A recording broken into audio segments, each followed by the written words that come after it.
담임의 한 줄 평가가 수시 합격을 뒤집는 순간, 한 줄의 힘.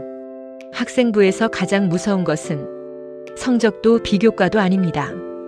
바로 담임의 한 줄 평가입니다. 오늘은 이 한 줄이 수시 합격을 어떻게 뒤집는지 실제 학생부 평가 구조 기준으로 설명드리겠습니다. 담임 한 줄, 수시 뒤집힘. 많은 학부모가 완전히 오해하는 지점. 대부분의 학부모는 이렇게 생각합니다. 세부 능력 특기사항이 중요하지. 성적이 제일 중요하지. 그러나 대학 입학사 정관이 학생부를 처음 펼쳤을 때 가장 먼저 보는 것은 담임의 종합 의견, 즉 행동 특성 및 종합 의견입니다. 이 한 줄이 이후 모든 기록의 해석 방향을 결정합니다. 사정관의 첫 시선, 종합 의견이 해석 방향을 만든다. 이 좋은 한 줄과 위험한 한 줄의 결정적 차이. 담임 한 줄은 대략 두 가지 유형으로 나뉩니다. 좋은 한 줄, 수업 태도가 성실함, 또래 관계가 안정적임, 공동체 의식이 뛰어남.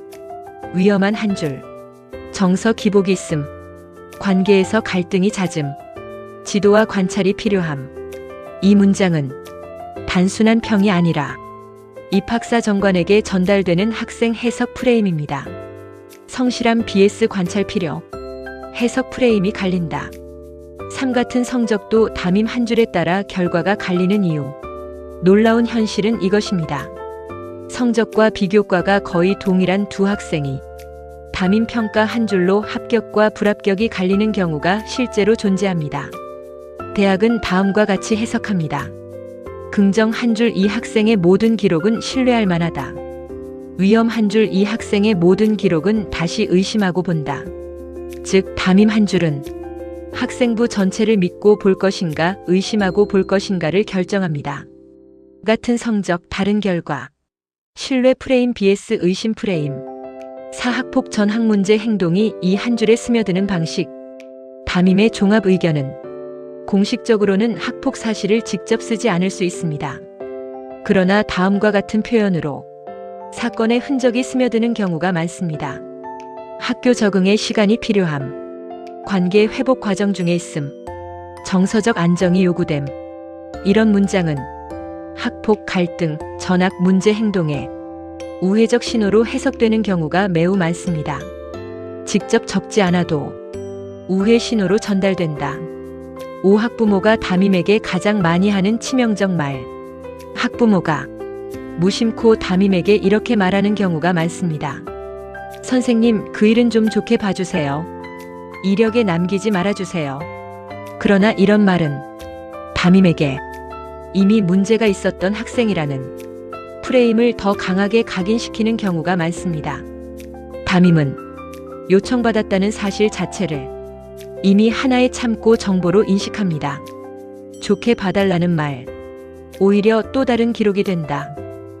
담임의 한 줄이 수시에서 직접 작동하는 순간, 수시 평가 과정에서 사정관은 다음 순서로 자료를 봅니다. 1.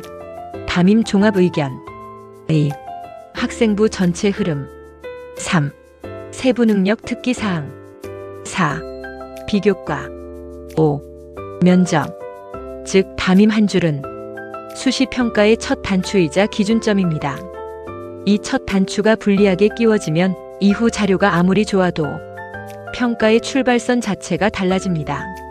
첫 단추, 출발선이 달라진다.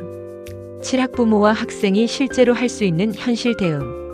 담임의 종합 의견을 직접 수정해달라고 요구할 수는 없습니다. 하지만 다음 행동으로 담임의 시선을 바꾸는 것은 가능합니다. 1. 지각 결석 태도 문제의 즉각 개선. 2. 교과 수업 참여도 상승.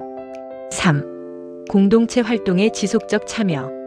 담임의 한 줄은 말 한마디가 아니라 수개월, 수년의 관찰 데이터로 만들어집니다. 태도 개선, 참여도 상승, 공동체 활동. 8. 가장 무서운 착각, 어차피 성적으로 간다. 가장 위험한 착각은 이것입니다. 우리는 성적으로 가니까 상관없다. 정시는 담임 평가 안 본다. 그러나 현실에서는 정시에서도 학교 추천, 서류 확인, 면접 등 담임 평가가 간접적으로 작동하는 경우가 여전히 존재합니다. 담임 한 줄은 수시만의 문제가 아니라 입시 전반의 신뢰도 자료입니다. 정시도 완전 무관은 아니다.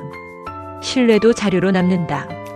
담임의 한 줄은 단순한 문장이 아닙니다. 그 한 줄은 학생의 지난 3년을 해석하는 기준점이며 대학이 학생을 바라보는 첫인상입니다.